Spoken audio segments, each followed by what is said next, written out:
até que ponto podemos dizer que somos um com essas demais igrejas, tendo em vista que a gente, como pôde mencionar aqui, a gente encontrou algumas divergências, parcialmente divergências de doutrinas primárias e de doutrinas secundárias, mas que existem. Como é que fica quesitos relacionados à própria interação de membros de igrejas que divergem dessa doutrina? Isso de fato é um problema? Entendeu? Então, os nossos irmãos no passado, eles traçaram três marcas para você conseguir distinguir a igreja verdadeira da igreja falsa. Uma vez que consegue distingui-la e comprovando que ela é uma igreja verdadeira, não teria problema em termos de comunhão. E quais foram essas três marcas? A primeira delas, pregação fiel das Escrituras Sagradas. Então, quando você pega essa primeira marca e começa a aferir as muitas igrejas que você tem por aí, você vai tirar boa parte delas, né?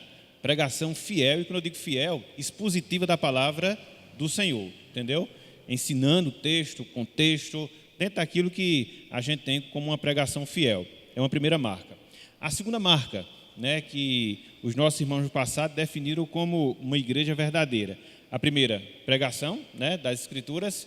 A segunda, a administração correta dos sacramentos.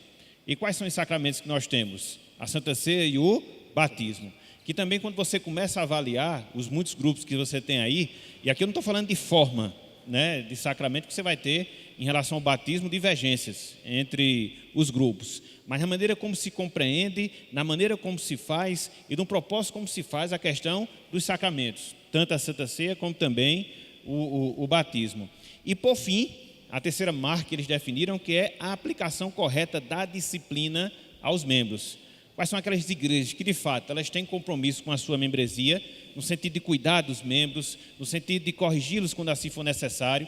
Então, se você pega esses três parâmetros e começa, a partir desses três, a avaliar os muitos grupos que você tem por aí, então você já vai conseguir aí passar uma peneira muito boa.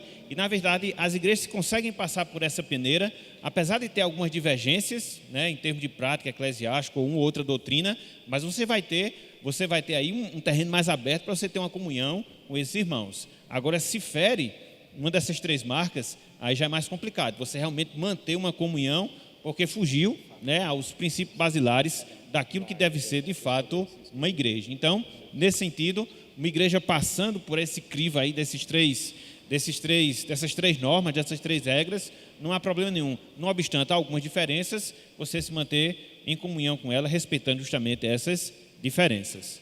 Ok? Foi no tempo. Hã? Alguém vai perguntar?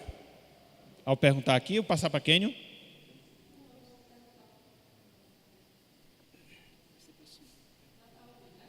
Dá. Dá.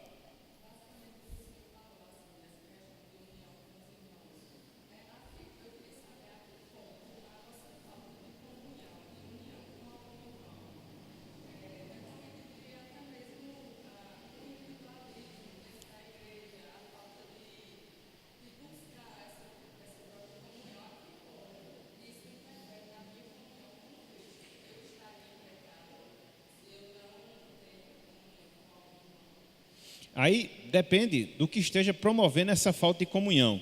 A Amanda está falando aqui no sentido mais localizado, né? A comunhão com os membros em si de uma igreja local, né? Para trabalhar de maneira específica. Então, opa, o que foi?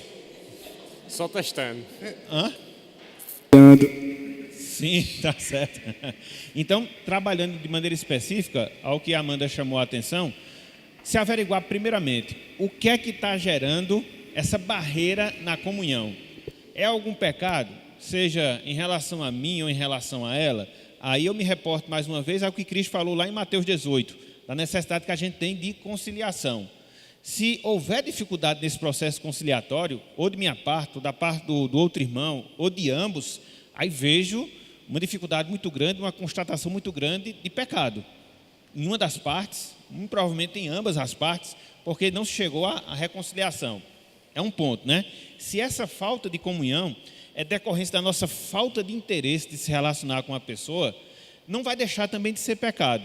Porque na medida em que Deus, em Cristo, nos uniu no só corpo, na medida em que nós não temos essa comunhão, nós não estamos cumprindo o propósito para o qual Cristo nos salvou. Se você for olhar, por exemplo, Efésios capítulo 2, nos mostra justamente isso, que Cristo derrubou a barreira da inimizade, a fim que nós pudéssemos ter essa comunhão. E não esquecendo que a comunhão comunhão dos santos é um dos meios da graça, onde através dele nós crescemos espiritualmente.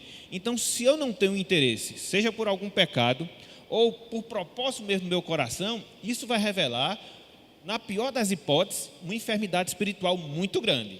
Porque não se cumpre com o propósito da igreja em si, porque não se convive da maneira correta em termos de igreja.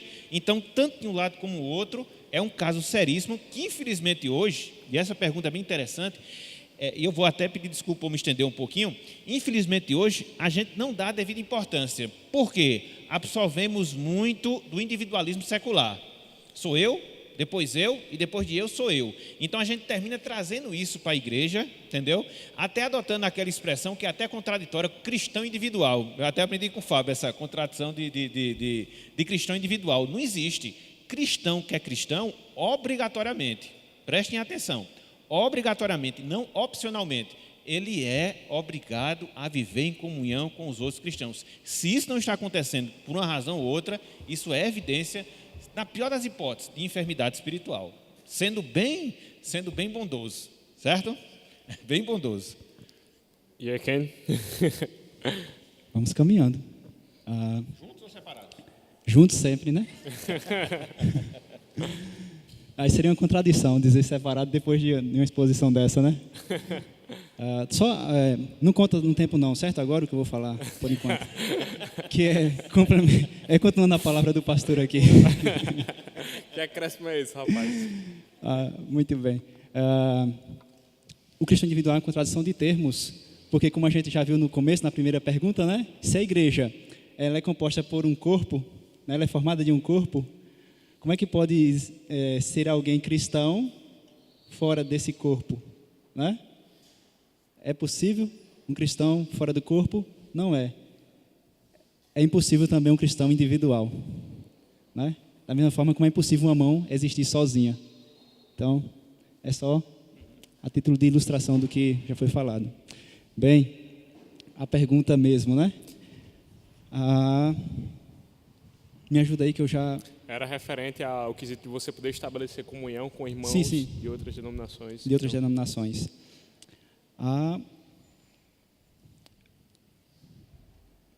Eu não me lembro agora a passagem, eu li de ontem para hoje, mas não estou lembrado da referência.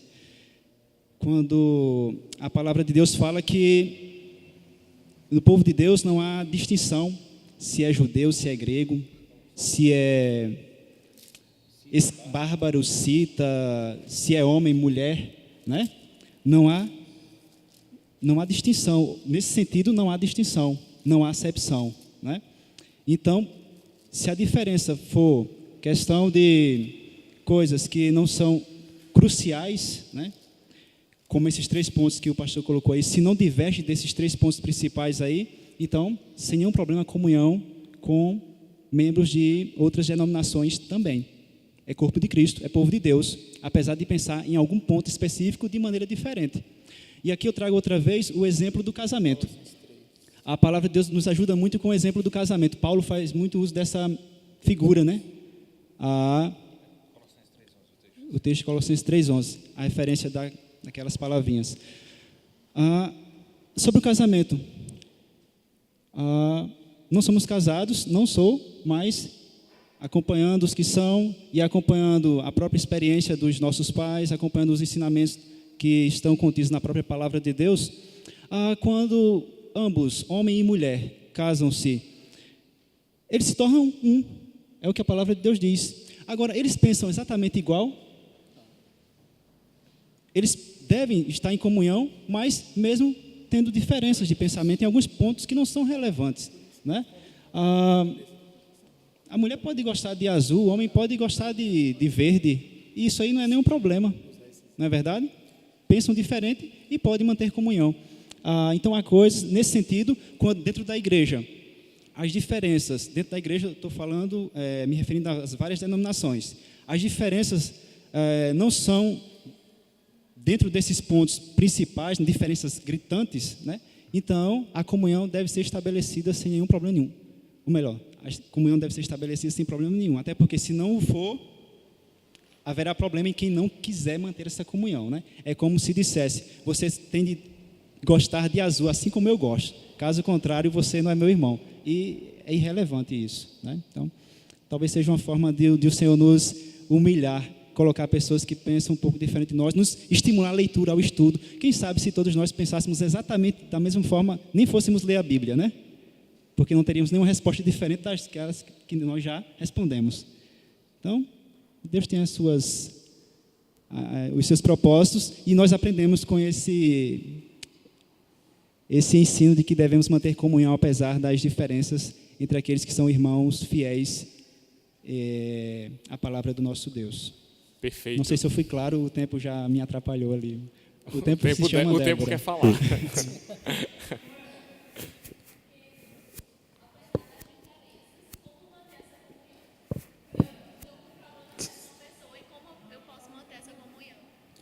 Repete no microfone. Apesar das diferenças, se eu tiver com um problema sério assim com uma pessoa, eu não suporto ela. Como eu vou fazer para manter essa comunhão? Pronto. É naqueles pontos que a gente já sabe que precisamos manter comunhão, né? Por exemplo, deixa eu me dar um exemplo de como não devemos manter comunhão com outra pessoa, ainda que ela diga que é cristã ou de Deus, né? Termos relação de fraternidade ou de amizade é uma coisa. Comunhão, no sentido mais profundo da palavra bíblica, a gente não pode estabelecer com todas as pessoas. Seria contradição. Você manter... A luz não se comunica com as trevas, né? Então, seria inviável nesse sentido. Mas dentro daqueles que são cristãos, que pensam diferente, de maneira diferente, eu tinha anotado aqui até uma referência do texto que foi talvez da primeira palestra, que é Efésios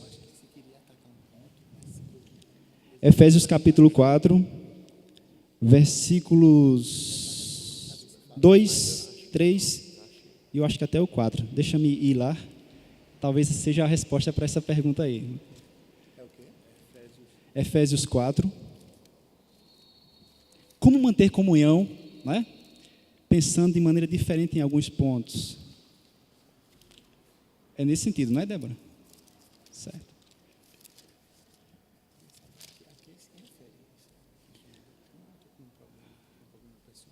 Na verdade, é só retomando de maneira mais simples o que o presbítero já falou aqui, né? Já deu o estudo. A resposta para a Débora está lá na sua palestra, na última palestra, Efésios capítulo 4, versículo 2. A gente sabe aqui que o apóstolo está chamando a unidade, não é isso? A comunhão. Aí o versículo 2 diz: com toda a humildade e mansidão, com longanimidade, suportando-vos uns aos outros em amor. Então, se nós formos reduzir a uma palavra só, seria amor. Parece ser bem óbvio, né? Talvez essa resposta todo mundo já tinha aí. Mas não é outra não. É amor mesmo. Como manter comunhão diante de divergências se não amar? E se amar, tem como manter a comunhão. Porque se amar, essas outras coisas aqui serão totalmente aplicáveis. Se amar, vai suportar. Com o quê? Com paciência, né? Com humildade. Não é assim? Com mansidão.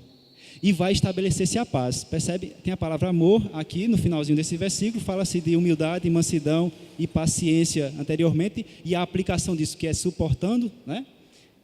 Tem mansidão, humildade e paciência, e aplica como? Suportando. Isso é efeito do amor. E no final, lá no finalzinho do versículo 2, fala que há um vínculo, né? Que o Espírito nos ajuda a ter, e ele se dá mediante a paz. Então, amor é a palavra para se manter comunhão apesar das diferenças.